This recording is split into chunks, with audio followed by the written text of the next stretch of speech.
Hello, everyone. Welcome to Developing Palates. I'm Aaron Lewis coming to you from the Drew Estate Studio. With me today is Jiunn, Lou, Seth, Geis, and John McTavish. How you guys doing? Doing well. Thank you Good. for asking. I'm doing well. I was muted. All right. So today we are talking about the Foundation Olmec Maduro Double Corona, which is 7 inch by 54. Comes out of the Tabacalera AJ Fernandez factory in Nicaragua.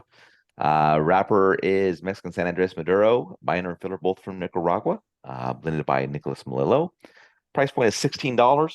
Cigar was released in September of 2022, and we picked these cigars up from Blue Smoke of Dallas. So if you are in the Dallas-Fort Worth area, be sure to stop in for a fine cigar.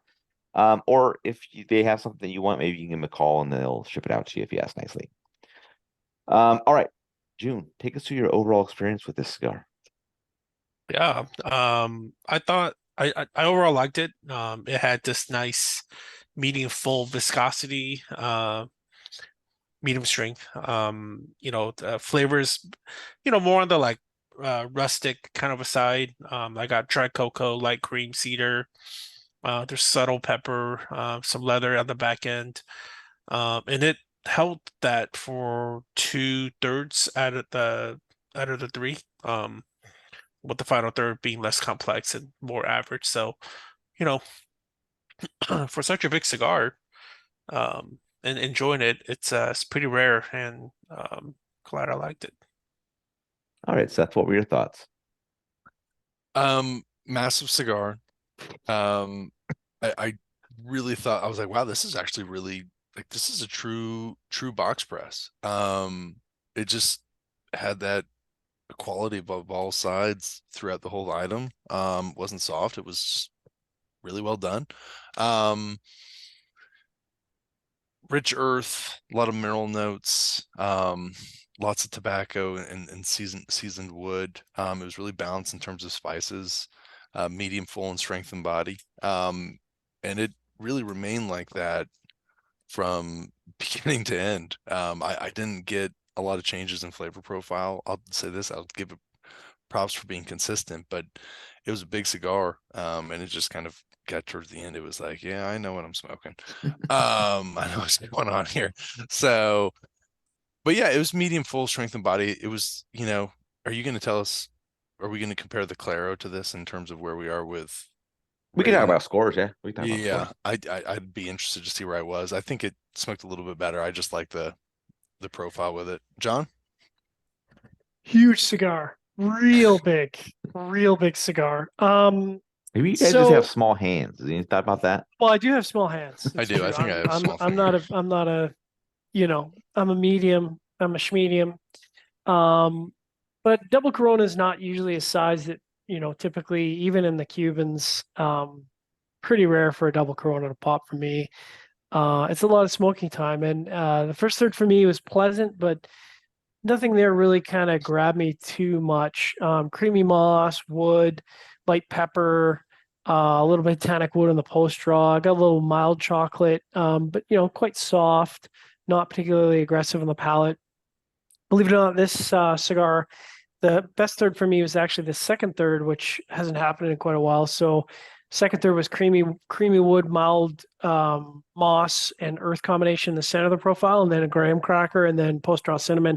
And I was like, oh, okay, like that's kind of a little bit more engaging, but still the profile quite restrained. And then last third, kind of creamy wood, cinnamon, wood combination, but then last half was just kind of wood forward, so pretty linear.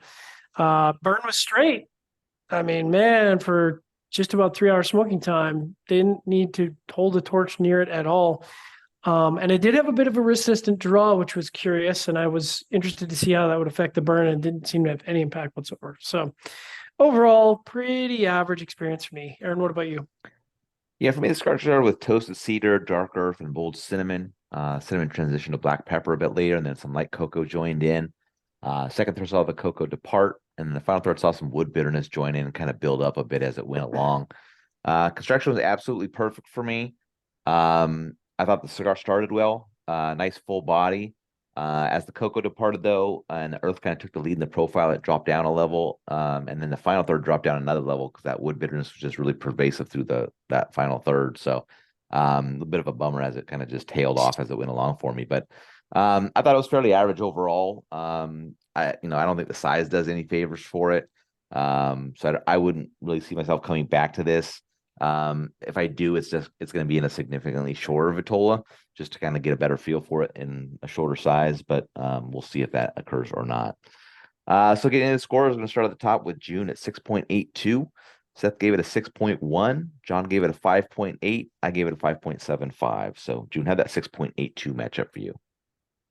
Yeah, pretty good. I gladly smoked this again. I think I smoked it for almost like 3 hours the other day. Yeah. So yeah, it was good. Yeah, I mean, if you can get something this big, it's enjoyable. I mean, it's kind of the best of both worlds, right? I mean, it's a rare winner in that sense. Then yeah. All right, Seth, 6.1. Yeah, I mean, listen, I think the smoke time was longer than the Olmecs were on this planet. So, I might be insensitive, but who cares? Olmecs aren't going to sue you. No, not with those funky helmets. They're not. It's just, yeah. I mean, I would definitely smoke them again in different, just in smaller sizes. I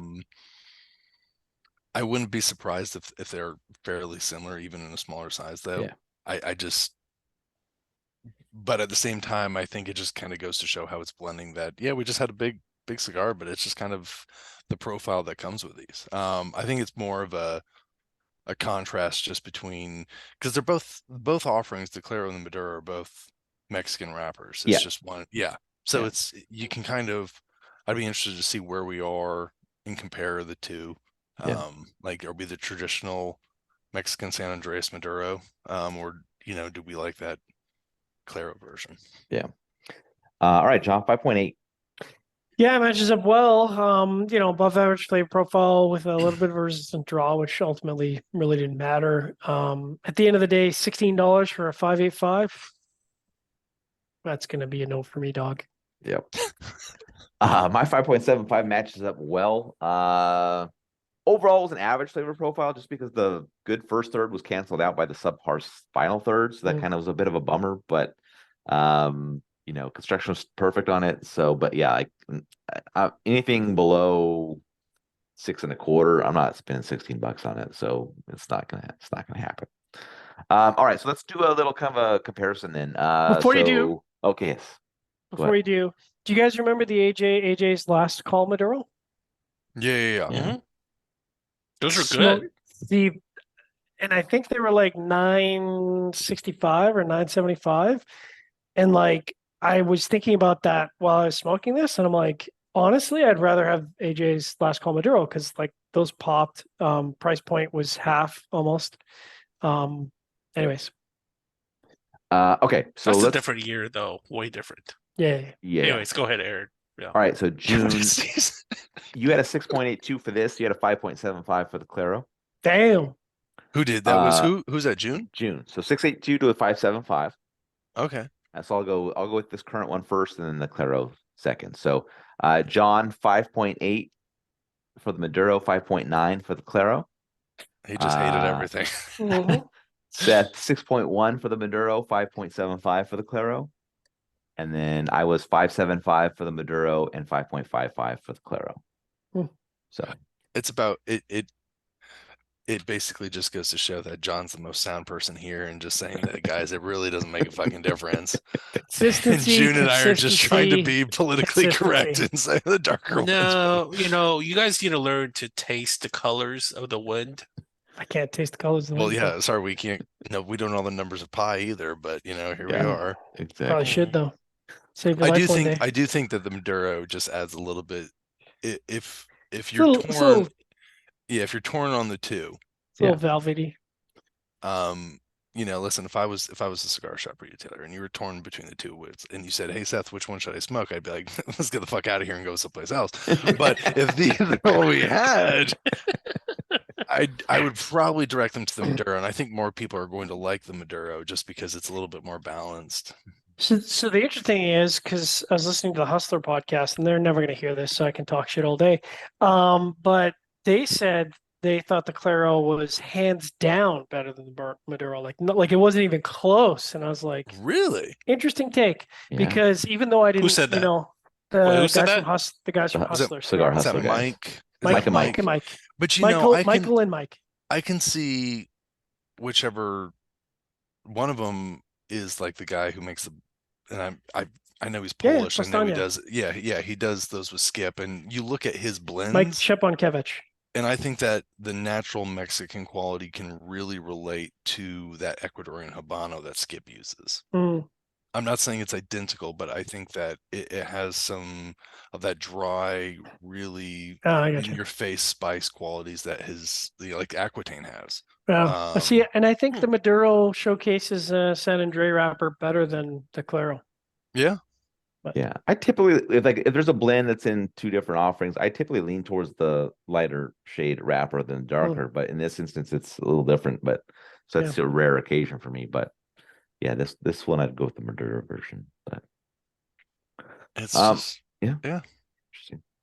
All right, wherever you're catching this video, be sure to like, subscribe, but check out the full written review on the website, developmentpalace.com.